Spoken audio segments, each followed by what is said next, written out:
Hey there YouTube, Wrestlin' Optimus here, back with another episode of Action Figure News.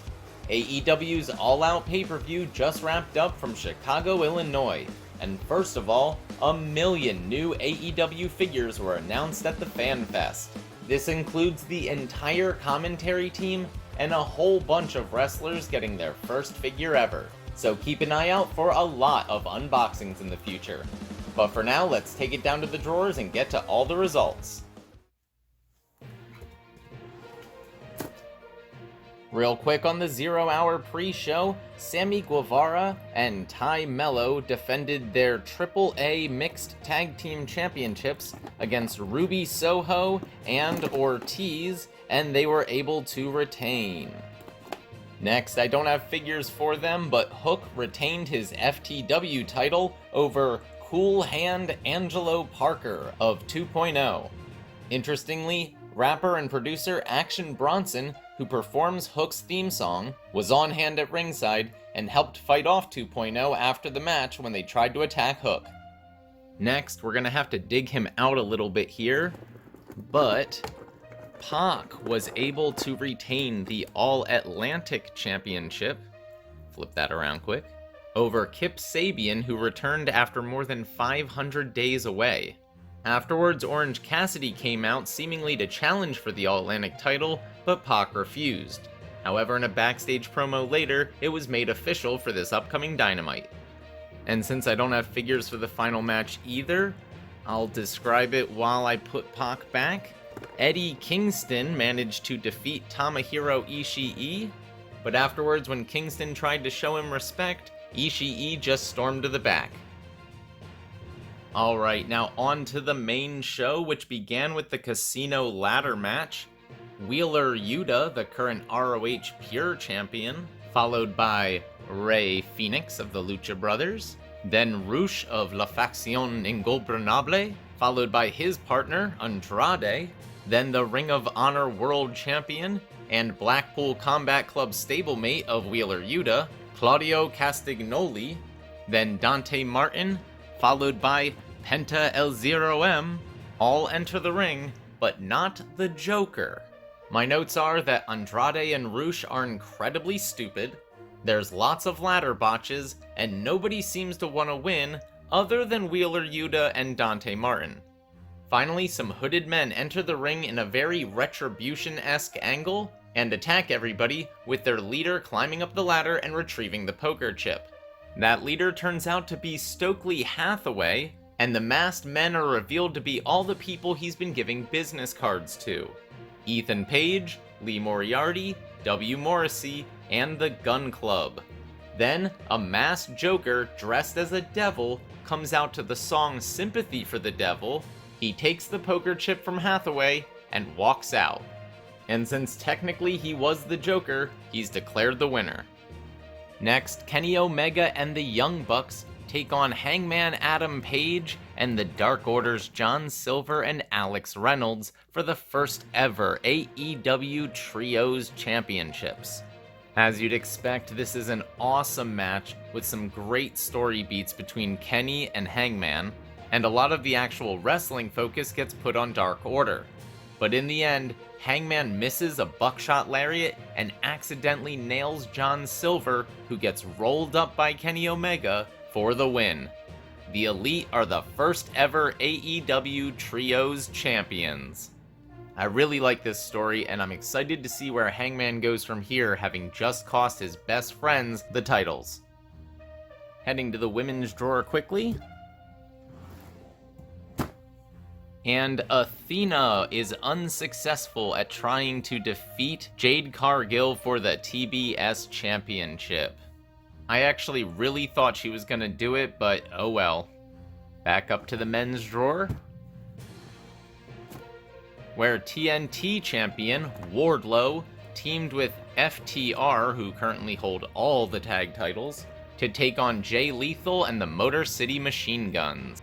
And of course, the babyfaces win after Wardlow powerbombs Jay Lethal 4 times. The heels try to attack afterwards, but Samoa Joe of all people comes down and makes the save, before Dax Harwood's daughter also comes out and breaks Sanjay Dutt's pencil.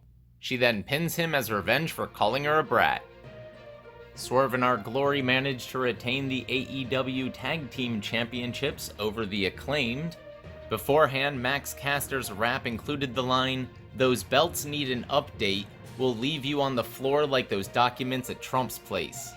I will say this, Swerve In Our Glory is definitely over, but oh my goodness, the Acclaimed were probably the most over act of the night, and that includes CM Punk here in Chicago. They got so many chants, especially for Scissor Me Daddy Ass. These guys are mega stars right now, and if Tony Khan knows what's good for him, he's gonna put the belts on them ASAP. To that point, the crowd rained down boos on Swerve In Our Glory once they won. Anyway, let's head back down to the women's drawer real quick, as due to an injury, Thunder Rosa has to temporarily relinquish the AEW Women's Championship. So we had ourselves a four-way between Dr. Britt Baker, DMD, Jamie Hayter, Hikaru Shida, and Toni Storm. And your new interim champion is Toni Storm. So let's get one of the belts over here. I will say, Britt Baker and Jamie Hayter did team up throughout the match, but then ended up costing each other at the end. Is this a possible breakup angle? We'll have to see. And back up to the men's drawer, where Luchasaurus turns on Jungle Boy before his match with Christian can even get started. He power bombs him on the stage and then puts him through a table. Jungle Boy valiantly, or stupidly depending on how you want to look at it, does try to compete, but ends up getting squashed by Christian. I have no idea where this is going, and I don't know what Luchasaurus' motivations are here, so hopefully that's all explained soon. Bryan Danielson, who will pull out here, takes on the Lionheart version of Chris Jericho. This is actually a very technical match that Jericho wins in the end, surprisingly, after hitting a low blow behind the ref's back, and then following that up with the Judas effect for the pin. Well, at least Danielson got live entrance music. The entire Jericho Appreciation Society, minus Daniel Garcia, celebrate afterwards. In a backstage promo later on, Jericho wishes Daniel Garcia luck in his match for the Ring of Honor Pure title against Wheeler Yuta, but says because Garcia wasn't there for the JAS, they're not going to be there for him. Next, the Redeemer Miro joins up with Sting and Darby Allin to take on the House of Black. Here we got Buddy Matthews, and down there is Malachi. Anyway, Sting blows some mist in Malachi's face for once, and gets the win. Now there are some rumors that Malachi Black wants out of AEW, but I also know he still has a number of years left on his contract, so we'll have to see how that develops. Last but certainly not least, the AEW Undisputed Champion Jon Moxley defends his title against CM Punk. And after a good but not great match, CM Punk is your new Undisputed Champion. He wins the title in Chicago, sends those fans home happy. However, that did feel a little bit flat for a pay-per-view ending. Luckily, the lights went out, and MJF was revealed to be the Joker in a brilliant promo where he called himself the Devil, hence the music earlier. We hear a very likely kayfabe voicemail from Tony Khan begging MJF to come back for All Out and promising to put him in the ladder match. So it looks like we're getting CM Punk vs MJF for the undisputed title. I just don't know if it's going to happen at Full Gear or at Grand Slam, which is going to be sooner. So let's go up here to the local medical facility drawer, And we're gonna grab MJF and bring him back down to the AEW drawer. We'll set him just kind of right there for now.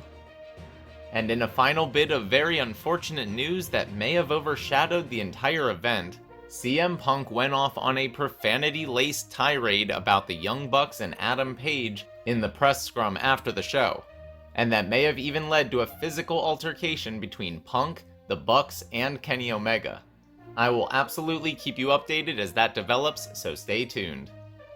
With all that said, I thought it was a really good pay-per-view, but nothing spectacular, and honestly, I wish a few more babyfaces would have won. However, let me know what you thought down in the comments. And that's gonna do it for today. If you liked the video, make sure to do all that normal YouTube stuff. Smash the like button, share with any wrestling or action figure fans you may know, subscribe to the channel, and spread the word. You can also talk to me over on Twitter at WrestlingOptimus, or see all my best figure photography over on Instagram at WrestlingOptimus. If you haven't seen my latest video, that should be on screen now. But until next time, I've been Wrestling Optimus, and I'll catch you later.